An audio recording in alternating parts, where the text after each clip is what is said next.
Hello नमस्कार दोस्तों, कैसे हो आप सभी लोग। आशा करता हूँ आप सब बढ़िया होंगे। तो दोस्तों आज का टारगेट डे 6 है और छठवां दिन है टारगेट का। और देखो सभी स्टूडेंट हमारे परेशान हो रहे थे और कह रहे थे कि टारगेट जो दे रहे हैं आप बहुत ज़्यादा हार्ड दे रहे हैं, वो एक दिन के अंदर पूरा नहीं हो पा रहा। लेकिन कोई बात नहीं, मैंने थोड़ा टारगेट को कम कर दिया है, लेकिन आप इस टारगेट को फॉलो करते तो आप खुद रिवीजन नहीं कर पाते मुझे पता है, लेकिन मैं आपका रिवीजन कम से कम 2 बार करा देता आपका एग्जाम तक, ऐसा रिवीजन करा देता।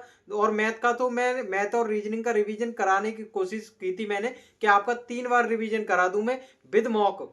जो आपका एकदम वहां जब पेपर देने जाओ तो आप उस पेपर को एकदम खल्लास कर दो, जो क्वेश्चन देखो वहां पर लगे आपको कि हाँ ये क्वेश्चन तो मैंने पढ़ा था पीवाईक्यू में। तो आपको ऐसा फील होना चाहिए था। हमेशा आप एक बार प्रैक्टिस करके चले जाते हैं और एक बार रीड करके जीएस को पढ़ के, जो एक बार तो आप जीएस को पढ़ लेते हैं। जैसे आपने आज हिस्ट्री को पढ़ा और हिस्ट्री पढ़ के उसका पता ही नहीं, पूरे महीने उस पर आए नहीं, दोबारा घूमे ही नहीं, देखा ही नहीं उसको, तो आप जीएस में इसलिए अच्छा स्कोर नहीं कर पाते। ऐसे ही बात मैथ की है, जो मैथ में कमजोर रह जाते हैं, जो रीजनिंग में कमजोर रह जाते हैं, वो स्टूडेंटों का हालात यही होती है कि वो बार बार प्रैक्टिस नहीं कर पाते और इतना बोर हो जाते हैं, वो बोरिंग फील करते हैं कि ऐसा तो नहीं कहीं हम बार बार जो कर रहे हैं उसको अरे आलस आ जाता है कि अरे यार ये तो आता है अब कर लिया।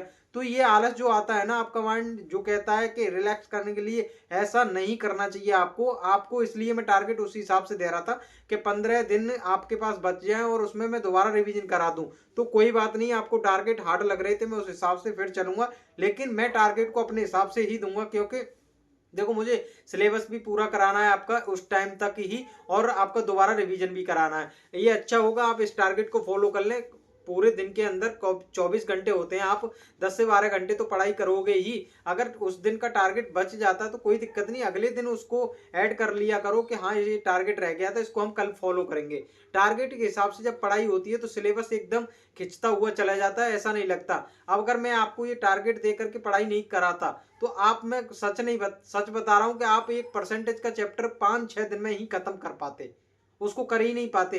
अगर किसी को मैथ में दिक्कत हो रही है, रीजनिंग में दिक्कत हो रही है, तो यूट्यूब पर क्लास सर्च कर लिया करिए और जब पढ़ लिया करिए, जिससे कि आपको समझ में आ जाए। किसी भी टीचर से सर्च कर लीजिए जहां से आपको समझ में आता है। मैंने बता दिया था, मैथ के लिए आदित्य रंजन सर बताए, रीजनिंग के लिए विक्रमजीत सर बताए, और भी पीयूष गोयल सर हैं, जो पीयूष गोयल हैं, मुझे रियरबल के जो टीचर है रीजनिंग के, मुझे उनका नाम नहीं पता है आपको। और जहां से भी अच्छा लगता है वहां से समझ में आता है, आप यूट्यूब पर सर्च करें किसी भी टॉपिक को, आपको क्लास सर्च करोगे तो वहां पर सब कुछ टॉपिक मिल जाएंगे और रिवीजन करने के लिए मिल जाएंगे। पीवाई की क्यू की सीरीज मैंने बता दी थी, आदित्य रंजन सर करा रहे हैं, उसको आप देख लें, मैथ में आसानी हो जाएगी। और बुक जरूर ले लें पीवाई क्यू की, ज्यादा अच्छा होगा। आरपीएफ कांस्टेबल की जो वॉरियर है, आरपीएफ वॉरियर वगैरह, उससे भी कर रहे हैं तो करते रहिए। और भी एग्जाम जो और जो भी क्लास चला रहे हैं, आरडब्ल्यू पे क्लास चल रही है, उससे भी फॉलो कर लें, जिससे कि आपका जो महा मैथ के क्वेश्चन कराए जा रहे हैं वो भी पीवाईक्यू करा रहे हैं। इसलिए मैं कहता हूँ आप खुद भी पीवाईक्यू करोगे तो और आसानी होगी और आपका मैथ अच्छा हो जाएगा। तो बात तो कुछ अब फालतू नहीं करते हुए, ये तो सब मोटिवेशन हम आपको देते रहेंगे लगातार, आपको टूटने नहीं देंगे, इस बात की हम गारंटी दे रहे हैं। और आपको बता दूं आज का टारगेट दे 6 है, यहाँ पर लिखा हुआ आएगा, आप देख सकते हैं। मैथ में जो है मैंने परसेंटेज कराई थी और प्रॉफिट एंड लॉस कराया था और डिस्काउंट, ये 2 चैप्टर दिए थे आपको मैंने। प्रॉफिट एंड लॉस में ही डिस्काउंट आ जाता है तो इसको अलग ना माने। इसका आपको देखो, मैं आज टारगेट में कोई भी चैप्टर ऐड नहीं कर रहा, इसका पीछे का रिवीजन करना है, परसेंटेज का और मैथ का, पीवाईक्यू का। और वहां क्लास भी ले सकते हो, कोई टीचर करा रहा है यूट्यूब से क्लास ले सकते हो रेलवे के पीवाईक्यू की, और बुक से सॉल्व कर सकते हो, और मॉक लगाने आपको चैप्टर वाइज, ठीक है। मॉक लगाने चैप्टर वाइज, देखना है परसेंटेज में कहाँ गलती हो रही है, प्रॉफिट एंड लॉस में कहाँ गलती हो रही है। और प्रॉफिट एंड लॉस के मैंने टेलीग्राम पर लिंक वहां दिया था आपको, टेलीग्राम लिंक दे रखा है, उससे ज्वाइन कर लें। मैं नीचे डिस्क्रिप्शन में लिख देता हूँ, लिंक डाल देता हूँ, उसको ज्वाइन करोगे तो वहाँ मैं प्रॉफिट एंड लॉस के नोट्स डाले थे, आपको समझ में आ रहे हैं या नहीं आ रहे। क्योंकि पीडीएफ में दे नहीं सकता, क्योंकि कॉपीराइट आ जाएगा, बंद हो जाएगा, तो क्या फायदा उसका बताइए।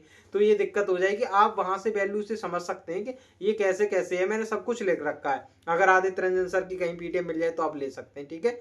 और रीजनिंग के तो कोई पीडीएफ की जरूरत नहीं है, नोट्स में मेरे सारे क्वेश्चन लिखे हुए हैं और आपको समझ में आ ही जाएंगे। तो रीजनिंग के अंदर चैप्टर वो कंप्लीट हो गए होंगे, आपको कोडिंग डिकोडिंग ब्लड रिलेशन वगैरह हैं और ये मैंने डायरेक्शन वगैरह जो दिए थे 3 चैप्टर कंप्लीट हो गए होंगे।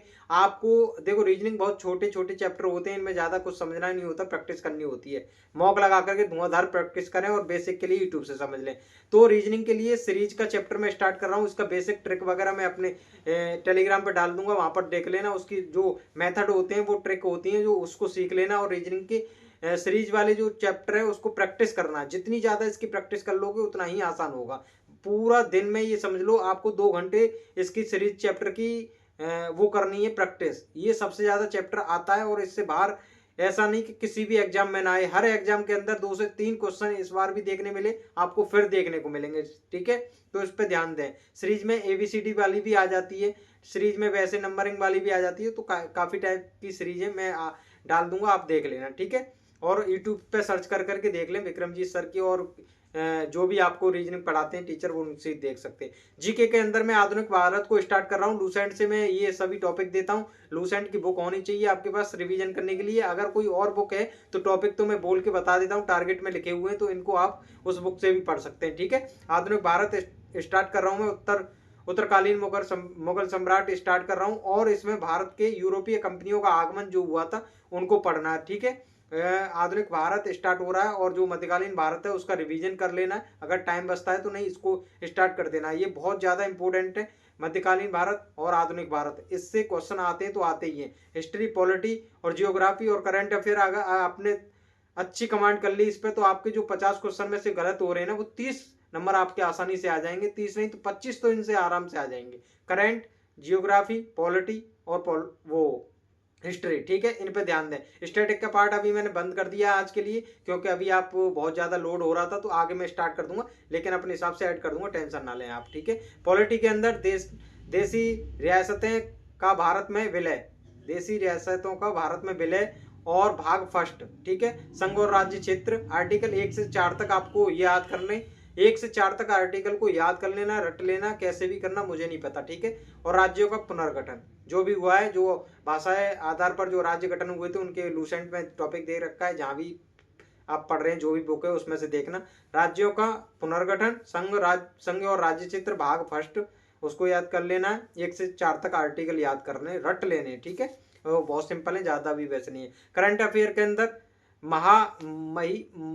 मई मई माह की वन लाइनर, आज मैं इसमें कोई वैसा पार्ट नहीं यूज कर रहा, और मई का जो मंथली दे रखा है करंट अफेयर, उसमें वन लाइनर जो दे रखा है उसका पूरा रिवीजन कर देना। ठीक है, और इसको रिवीजन करने के बाद आज टारगेट कम है, तो जो जनवरी फरवरी मार्च अप्रैल जो वन लाइनर दे रखा है स्पीडी के अंदर, उसको करंट अफेयर को पीछे से रिवीजन भी कर देना है। ठीक है, टाइम नहीं बचे तो एक घंटे बाद, 1 घंटे में बस रीड मारना है, रीडिंग करनी है आपको, कुछ भी नहीं करना, रीडिंग करके निकल जाना जनवरी से मई तक पूरा। ठीक है, पीछे से भी, तो उस हिसाब से ये टारगेट डे 6 है, इसको कंप्लीट करना। मैंने टारगेट आज जियोग्राफी को हटा दिया है, स्टैटिक पार्ट हटा दिया है, तो आज आपको लोड नहीं होगा, और इस टारगेट को फॉलो करते रहें। बाकी टाइम फिर भी बचता है आपके पास, तो यूट्यूब से कहीं से भी जो मैथ में दिक्कत होती है, रीजनिंग में दिक्कत होती है, वहां से समझ सकते हैं। काफी स्टूडेंटों को जीएस में दिक्कत आ रही थी, जीएस के लिए बता दूं, आप सर्च करोगे खान सर की क्लासें पड़ी हुई हैं, प्लेलिस्ट पड़ी हुई हैं, हिस्ट्री बाई खान सर, तो आपको वहाँ प्लेलिस्ट आ जाएगी, लेटेस्ट प्लेलिस्ट आपको ढंग से मिल जाएंगी, यूट्यूब पर डाल ही देते हैं क्लासें वगैरह, तो आप वहाँ से हिस्ट्री पॉलिटी हिस्ट्री और पॉलिटी समझ सकते हैं, जियोग्राफी नहीं, जियोग्राफी में बहुत टाइम लगेगा, समझ में नहीं आएगी। ठीक है, हिस्ट्री और पॉलिटी की क्लास है, वहां से समझ करके जो मैं टॉपिक दे रहा हूँ, और उसको फिर बुक से पढ़ सकते हैं, तो आसानी से समझ में आ जाएगा, कोई दिक्कत नहीं होगी। ठीक है, तो नमस्कार, मिलते हैं अगली वीडियो में, धन्यवाद।